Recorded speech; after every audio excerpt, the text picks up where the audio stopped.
ẹ̀yin tó lè fẹ́ mi àṣírí mi tún ti tú o àṣírí mi tún ti tú àwa àmọ́ bí tá a fẹ́ yà sí mọ́ báyìí nsìn a ò mẹ́ni tá a fẹ́ fojú jọ mọ́ báyìí torí Ọlọ́run àṣírí mi tún ti tú o ẹ pé iṣẹ́ wo ẹ̀yin tó lè fẹ́ mi àṣírí Queen Naomi àti ọba Ọọ̀ni of Ifẹ̀ lórí ìṣẹ̀lẹ̀ tó ṣẹlẹ̀ àti Ògo Oríyọmí àṣírí mà tún ti tú o ẹ wá gbọ́ pẹ̀rẹ́pẹ̀rẹ́ ẹ jọ ẹ̀yin lólùfẹ́ mi mo fẹ́ kẹ́ bá mi fi làákàyè bá ọ̀rọ̀ yìí lọ ẹ jọ ṣé lóòótọ́ ni ṣó lè jẹ́ bẹ́ẹ̀ ṣá torí èmi gẹ́gẹ́ bí ẹnìkan ọ̀rọ̀ yẹn sì ń bá fùfù mi ọ̀rọ̀ yẹn ó sì ń bá fùfù mi torí àwọn àgbà bọ̀ wọ́n ní obìnrin tó bá ti bímọ fún ni ó ti kó nínú àlè ẹni Queen Naomi ó bímọ fún Ọọ̀ni of Ifẹ̀ ṣé lóòótọ́ ni ìròyìn tí mo gbọ́ nípa ọba Ọọ̀ni of Ifẹ̀ lórí ọ̀rọ̀ Naomi ṣó lè jó òótọ́ ṣá ok màmá wa Esabod bẹ́ẹ̀ ṣe mọ̀ àgbà blọ́gà yẹn màmá wa Esabod àgbà blọ́gà àwọn náà tú àṣírí yìí o àwọn náà tú àṣírí yìí wọ́n ní ọba Ọọ̀ni of Ifẹ̀ Ọ̀jájá nọmba 2 kádé pẹ́ lórí o kí bàtà ó pẹ́ lẹ́sẹ̀ kí rúkẹ̀rẹ̀ ó pẹ́ lọ́wọ́ yín kan rékése wọ́n ní ọba Ọọ̀ni of Ifẹ̀ wọ́n ní àwọn ló pàṣẹ fún àwọn ọlọ́pàá pé kán má rìlíìsì Queen Naomi bóyá wọn bá dẹ̀ ti rìlíìsì wọn bóyá àkànjí kò jẹ́ kán rìlíìsì wọn gbà yẹn náà nìyẹn I don't know but ìyàwó Esabod ọ̀nà tú àṣírí yẹn o wọ́n tú pẹ̀rẹ̀pẹ̀rẹ̀ gan-an wọ́n ní ọba Ọọ̀ni of Ifẹ̀ òun ló pe àwọn ọlọ́pàá gòdì pé ẹ gbọ́dọ̀ rìlíìsì Naomi pé tí Naomi bá máa jẹ́ kán rìlíìsì òun tán bá máa rìlíìsì Naomi gbọ́dọ̀ pe òun kó dẹ̀ bẹ̀bẹ̀ kó dẹ̀ sọ wípé òun máa padà sáàfin ẹni tó lè fẹ́ mi ṣé ẹ̀ ń gbọ́rọ̀ yẹn ṣá ṣé ẹ̀ ń gbọ́rọ̀ yẹn pé ọba sọ wípé tí wọ́n bá máa rìlíìsì Naomi tí Naomi bá fẹ́ kán rìlíìsì òun ó gbọ́dọ̀ pe àwọn ìyẹn ọba ló ń sọ bẹ́ẹ̀ pé ọba sọ pé Naomi gbọ́dọ̀ pe àwọn kó dẹ̀ bẹ̀bẹ̀ kó dẹ̀ ṣe àtúnṣe kó dẹ̀ padà sáàfin ṣáà pé gbogbo àná la gbọ́ wípé Naomi àti ọba wọn ò jọ sí mọ́ bó tiẹ̀ ti lè jẹ́ pé gbogbo ìròyìn tá à ń gbọ́ ní abẹ́lẹ̀ pé wọn ò tí ì dàìfọ́ọ̀sì ara wọn wọn ò tí ì dàìfọ́ọ̀sì ara wọn o torí ẹni tó bá sọ wípé àwọn ò fẹ́ra wọn mọ́ a máa gbọ́ wípé wọ́n dìfọ́ọ̀sì ara wọn wọ́n lọ sí court wọ́n dẹ̀ separate wọn kò sí nǹkan tó ń jọ bẹ́ẹ̀ láàrin àwọn méjèèjì bíi kí obìnrin kan bínú kò nínú ilé ọkùnrin bóyá ọkùnrin yẹn ṣe nǹkan kan fún un àbórí nǹkan bẹ́ẹ̀ tí kò tẹ́ lọ́rùn tó kàn bínú lọ bọ́rọ̀ ọkùnrin Naomi àti ọba Ọọ̀ni of Ifẹ̀ ṣe rí nìyẹn wọn ò divorce ra wọn officially so lójú ti tèmi ọkọ àti ìyàwó sì ni wọn ẹ jẹ́ ká gbé yẹn sí ẹ̀gbẹ́ kan wọ́n wá ní ọba ló pàṣẹ fún àwọn ọlọ́pàá pé wọn ò gbọ́dọ̀ release Queen Naomi pé tí Queen Naomi bá fẹ́ kó release òun ó gbọ́dọ̀ ṣe àtúnṣe kó dẹ̀ sọ wípé òun máa padà sáàfin màmá wa Esabod ni wọ́n sọ bẹ́ẹ̀ o ǹjẹ́ báwo ni màmá wa Esabod ṣe gbọ́ information yẹn wọ́n ní àwọn information àwọn ní àwọn intelligent officer tó ń fún àwọn ní information wọ́n náà wọ́n pe ọlọ́pàá kan ní Agodi police station bẹ́ẹ̀ wọ́n ní yẹn ló download gbogbo everything fún wọn màmá wa bá tún tẹ̀síwájú pé ọba tá à ń fojú wò yẹn pé a kàn ń fojú ọba wò pé ọba tó dáa ni pé ọba burúkú ni o pé ọba tó dájú ni pé ọba tó burú ni ọ̀rọ̀ yẹn kò ń yà mí lẹ́nu ni èmi kọ́ ni mo sọ bẹ́ẹ̀ o èmi kọ́ ni mo sọ o màmá wa Esabod àwọn ni wọ́n sọ bẹ́ẹ̀ o tó bá dàbí rọ́ gbogbo ẹ̀yin tẹ́ ẹ bá mọ péèjì màmá wa Esabod ẹ lọ sáàṣì fún ẹ máa bá ń bẹ̀ èmi kọ́ ni mo sọ bẹ́ẹ̀ o wọ́n ní ọba Ọọ̀ni of Ifẹ̀ táwọn wò yẹ pé a kàn ń wò lọ́ọ̀kan ni a kàn ń wò bí èèyàn gidi ni pé èèyàn burúkú ni ìka yàtọ̀ òun ni pé ṣé àwọn ò mọ nǹkan tó fi ojú Queen Naomi rè nínú ààfin kí Queen Naomi tó sá jáde. Ibẹ̀ ni ọ̀rọ̀ yẹn ti wá ní mínísì mi pé torí mo sá mọ̀ pé wọn ò divorce officially. Queen Naomi kọ́ kó láàfin ni. So nǹkan kan lọ́dẹ̀ ló máa ń mú irú kan bẹ́ẹ̀ ṣẹlẹ̀ tóbìnrin bá fi lè kẹ́rù tó kúrò nínú ilé ọkùnrin láì sọ pé wọ́n lọ sọ kóòtù wọn divorce nǹkan kan ṣẹlẹ̀ ni. Bí mo wá ṣe wá sọ̀rọ̀ yẹn kí ni ẹ wá sense back pé mo mọ̀ pé nǹkan kan máa ṣẹlẹ̀ náà ni but gbogbo máa di tèmi pé bóyá àbáwọn àtàwọn olórí ni wọ́n jọ ń jà. Ẹ mọ̀ pé àwọn obìnrin òṣìṣàjẹ́ pé méjì obìnrin kò dénú àwọn olórí sólórí ni mo tẹ̀rù kí bí wọ́n ń jà. So bí màmá wa Esabod ṣe wá sọ yìí ó wá make sense fún mi pé màmá wa Esabod sọ débi wípé kò sí orúkọ burúkú orúkọ wèrè tí ọba ò kí ń pe Naomi tán pé ó fún Naomi náwọn orúkọ burúkú kan láàfin mu but báwo ni màmá wa Esabod ṣe ń get gbogbo àwọn information yìí but ẹ má gbàgbé pé etí ọba ń lé etí ọba lóko èèyàn náà ló ń jẹ́ bẹ́ẹ̀ tó gírí ọba lánú aláǹgbá ò lè pé wọ̀ ẹ lólùfẹ́ mẹ́jọ ẹ bá mi share fídíò yìí ẹ bá mi share fídíò yìí kó go fire ẹjọ ṣe rí ọ̀rọ̀ Queen Naomi yìí ó ti wá ní mínì báyìí ọ̀rọ̀ Queen Naomi yìí ó ti ní mínì báyìí Ọlọ́run ó ti ní mínì tó bá jẹ́ pé lóòtítọ́ àti lódodo òun ni ọba pàṣẹ bẹ́ẹ̀ ọ̀rọ̀ yẹn kù díẹ̀ káàtó ọ̀rọ̀ yẹn kù díẹ̀ káàtó obìnrin bímọ fún ni ó ti kóònù àlẹ́ ẹni o ó ti kóònù àlẹ́ ẹni o tẹ́ ẹ bá ti ẹ̀rọ gbogbo nǹkan ó yẹ kẹ́ ẹ̀rọ ti ọmọ mọ́ o ẹ jẹ́ bá mi share fídíò yẹn jọ ẹ jẹ́ olólùfẹ́ mẹ́jọ ẹ bá mi share fídíò yìí kẹ́dẹ̀ bá mi subscribe sílẹ̀ ilé Global TV gbogbo ẹni tẹ́ ẹ subscribe mo dúpẹ́ lọ́wọ́ yín inú ò ní tán wọ yín mi ò ní yí àdúrà ṣe fún yín ọdún wa ń lọ sópin kò ní dìwà mẹ́rù lágbára Èdùmàrè ẹ̀yin sákàn máa ṣàmì ẹ máa ṣàmì ẹ ò ní rí gbé sọnù bí ò ṣe bí ọmọ ẹ máa ṣàmì àmì ní kẹ́yìn sá máa ṣe ń ti àdúrà ti mọ́ yín ẹ bá mi subscribe wàràwàrà ẹ tẹ wọn jáwó yín ọ̀fẹ́ ní subscription ẹ̀yin tẹ́ ẹ ti subscribe ẹ subscribe kí gbogbo àjọ máa jẹ gbádùn ètò yìí gbogbo wa a ò ní rí gbé sọnù bí ò ṣe bí ọmọ gbogbo bí tó ń wò mí yìí ẹni lẹ́nu ò ní gbà ṣe yín ṣe àkóbá ó kéré ó tóbi kò mà níyà lọ́dẹ̀dẹ̀ yín o kò níyà lọ́dẹ̀dẹ̀ yín o tó bá jẹ́ pé lótìtọ́ ní ọba Ọọ̀ni of Ifẹ̀ Ọ̀jájá tù ló hùwà báyìí sí Naomi ó kù díẹ̀ káàtó ó kù díẹ̀ káàtó wọ́n lọ́ba tẹ̀ tún ṣe débi wípé ńgbà tó wá di wípé ọ̀rọ̀ Naomi wá já sí ẹ̀wọ̀n tó ní kọ́ lọ já wọn sí Agodi lẹ́wọ̀n wọ́n lọ́ba tún sọ wípé kán gba pátá di Naomi kán gba bíráì kán fún láṣọ ẹ̀wọ̀n àṣọ lè jẹ́ bẹ́ẹ̀ ṣá kó di ọba máa sọ bẹ́ẹ̀ fún ìyàwó ẹ̀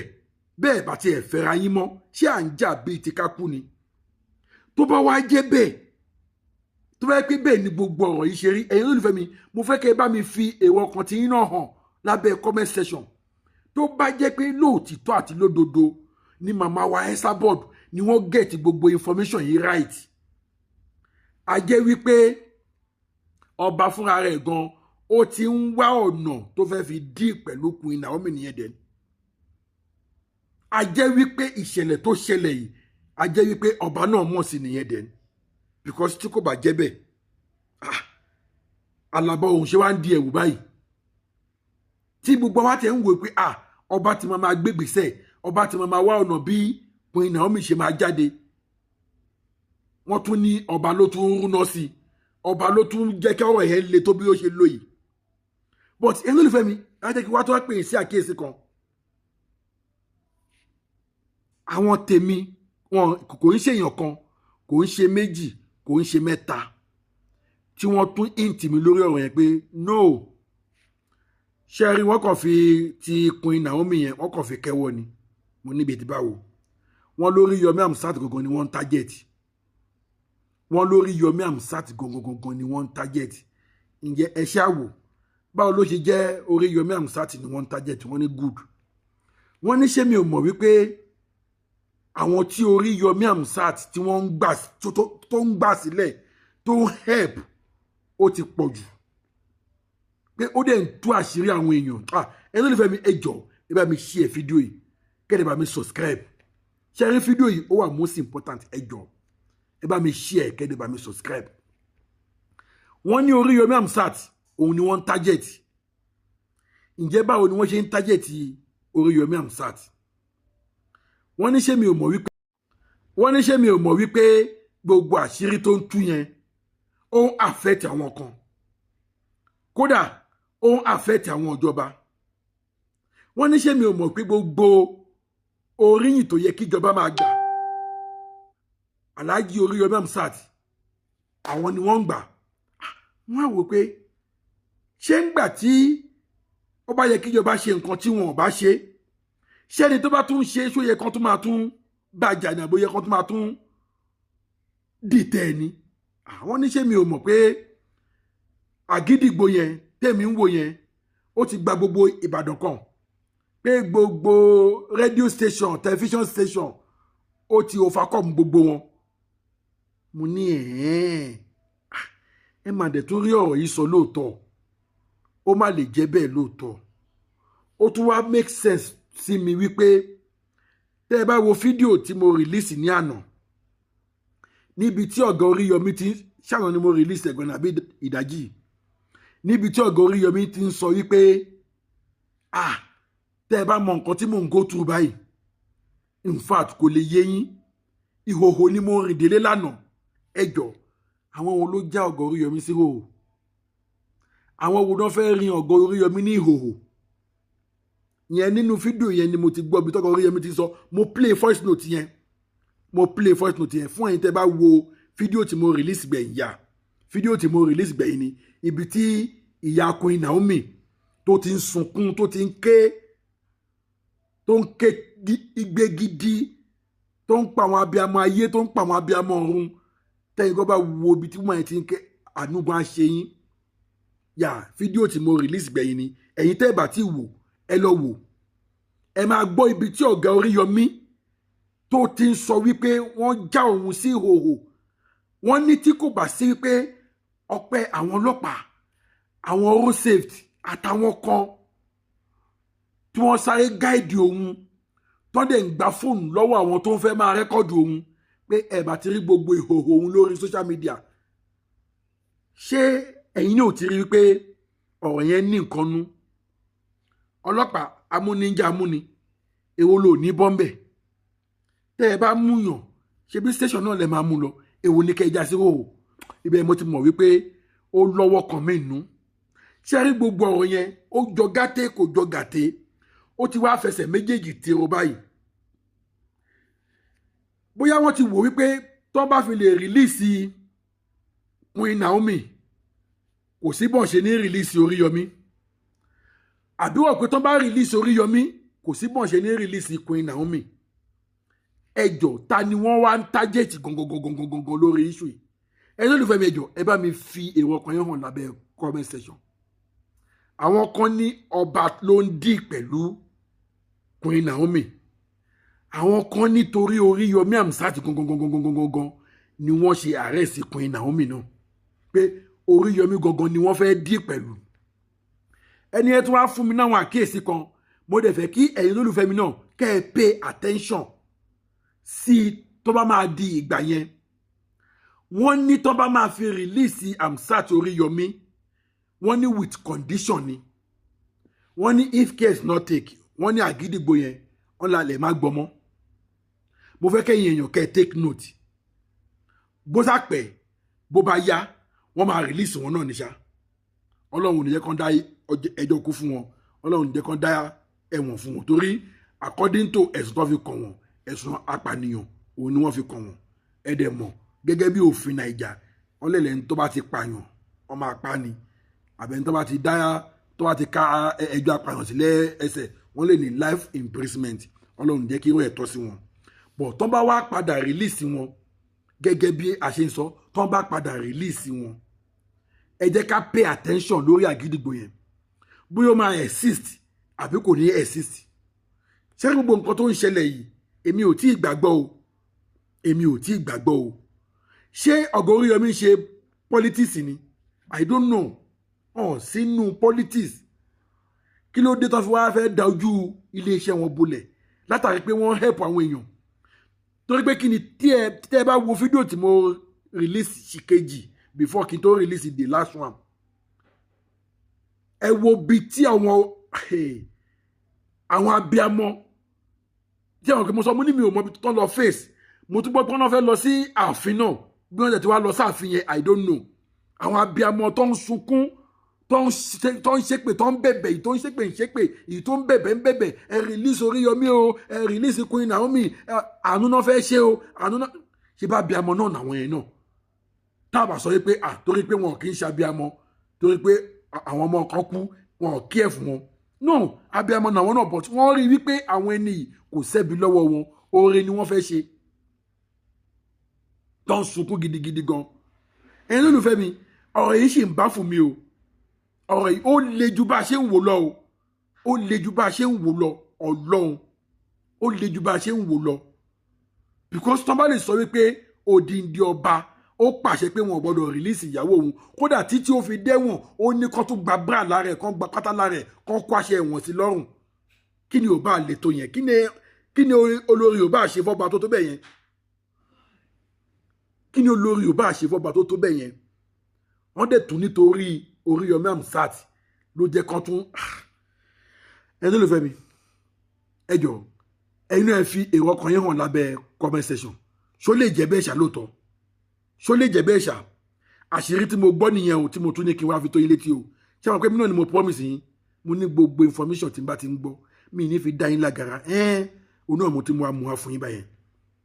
tó bá yẹ pé lóòótọ́ lẹ́yìn náà gbàgbọ́ ẹ fi sábẹ́ comment section tó bá yẹ pé bí mo ṣe ń rò lẹ́yìn náà ṣe ń rò ẹ fi sábẹ́ comment section but èmi ò tí ì gbàgbọ́ pé ọba lè ṣe bẹ́ẹ̀ fún olórí tó bímọ fún èmi ò rò pé ọba lè ṣe bẹ́ẹ̀ torí nígbà kan náà mo gbọ́ pé wọ́n ní Queen Naomi sọ fún ọba wípé tí ọba bá lè ṣe nǹkan tí òun fẹ́ lòun máa tó padà sáàfin